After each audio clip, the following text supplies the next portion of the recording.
Someone say God's word. God's word.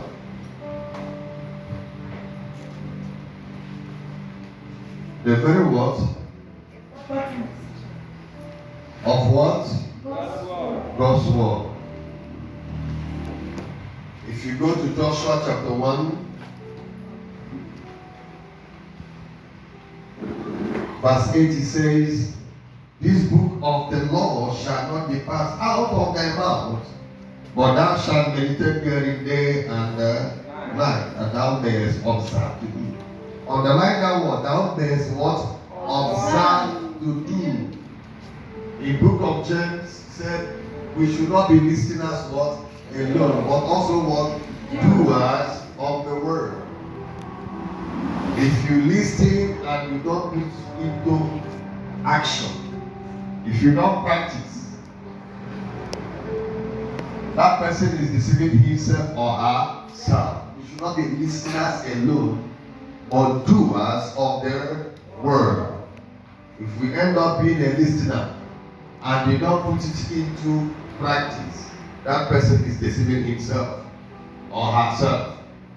Because lately I discovered that most times Christians, they place too much demand on God. They do what? They place too much what? Demand. They demand from God.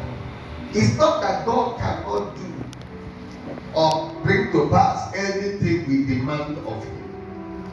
But the truth of the matter is this: what you receive from God is what you put in God. What you sow is what you reap. If you sow one seed, at the time of harvest, you will reap back multiple. So as you are sowing, be careful of the kind of seed you sow. If you sow a good seed, you will reap multiple harvests of that very good seed.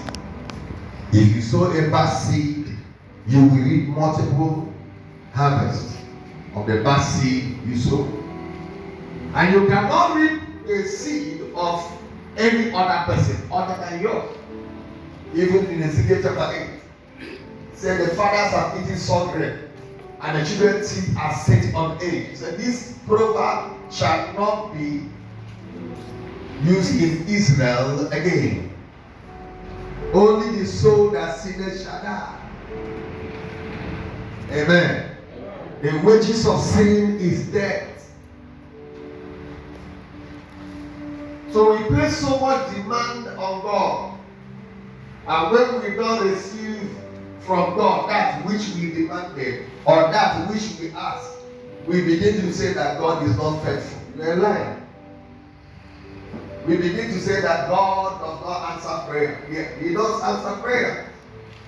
If you act according to His will, you will receive of Him. Amen. Amen. With God, all things are possible. And how can God be with you?